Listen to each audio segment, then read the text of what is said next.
দাম 3.5 টাকা থেকে 60 টাকা পর্যন্ত দাঁড়িয়েছে। আমাদের নেতা অভিষেক বন্দ্যোপাধ্যায় জনসভায় দাঁড়িয়ে বললেন, যদি ক্ষমতা থাকে অভিষেক বন্দ্যোপাধ্যায়ের চ্যালেঞ্জকে একসেপ্ট করুক ভারতবর্ষের কেন্দ্র সরকার।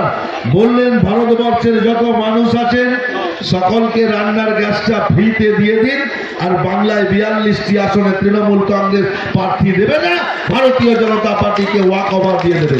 চ্যালেঞ্জ একসেপ্ট করতে পারলো না।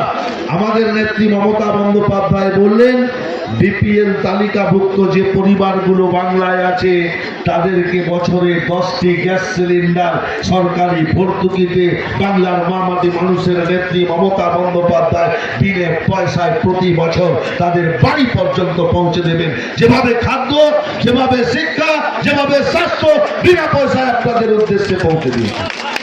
ভারতীয় জনতা পার্টি যখন নির্বাচনী সভা করছে, লক্ষ্য রাখবেন, চণ্ডীপুরে কদিন আগে হয়েছিল, চীনাদানি বাজারে কদিন আগে হয়েছিল। বাংলার বর্তমান বিধানসভা বিরোধী দলনেতা শুভেন্দু বাবু কি উন্নয়ন করবেন সে বার্তা নেই। মানুষের সামনের 5 বছরে কি হবে তার অঙ্গীকার নেই।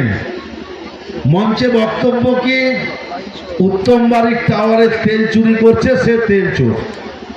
দাদা, আপনি তো আমার ইউনিয়নের 7 বছর সভাপতি ছিলেন, সেই চুরির ভাগটা কত পেয়েছিলেন যদি একটু মিডিয়ার সামনে দাঁড়িয়ে পরিষ্কার করে বলেন, তাহলে পরবর্তী সভাতে নিশ্চিতভাবে আপনার কথার কাউন্টার আমরা দিতে পারবো। নাম্বার 2, কার কথা বলছে? মোহাম্মদপুর 1-এর পিন্টুর কথা বলছে। কার কথা বলছে? অর্জুননগরের মানব পয়লার কথা বলছে। ভাবতে পারছেন কোন জায়গা পর্যন্ত গেছে? শুভেন্দু বাবুকে কাউন্টার করতে হচ্ছে চাঁধুরী প্রধানের ছেলে, একটা 30-32 বছরের ছেলে পিন্টু প্রধানকে। তার মানে ভারতীয় জনতা পার্টির পায়ের নিচের মাটিটা সরে গেছে। ইডিআই, সিবিআই, এনআইএ বিভিন্ন নোটিশ দিয়ে তৃণমূল কংগ্রেসকে চমকানোর, ধমকানোর চেষ্টা করছে।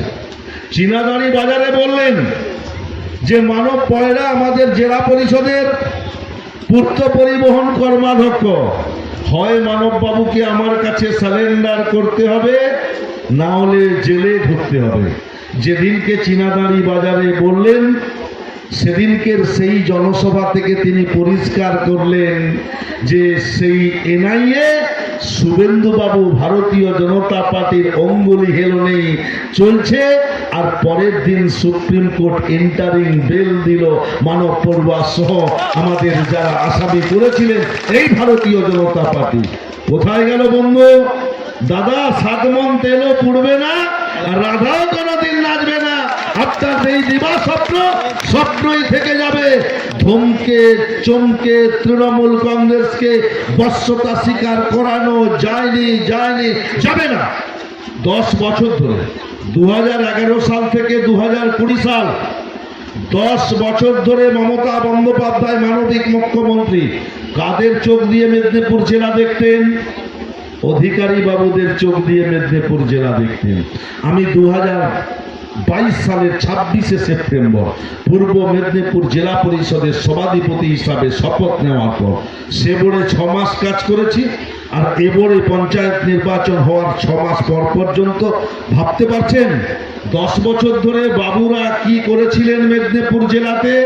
পথশ্রী 2 এবং পথশ্রী 3 প্রকল্পে 3000 গ্রামীণ রাস্তা, 223টা গ্রাম পঞ্চায়েতে মমতা বন্দ্যোপাধ্যায়ের আর্থিক সহযোগিতায়, মামাটি মানুষের আর্থিক সহযোগিতায় পূর্ব মেদিনীপুর জেলা পরিষদ সম্পন্ন করেছে।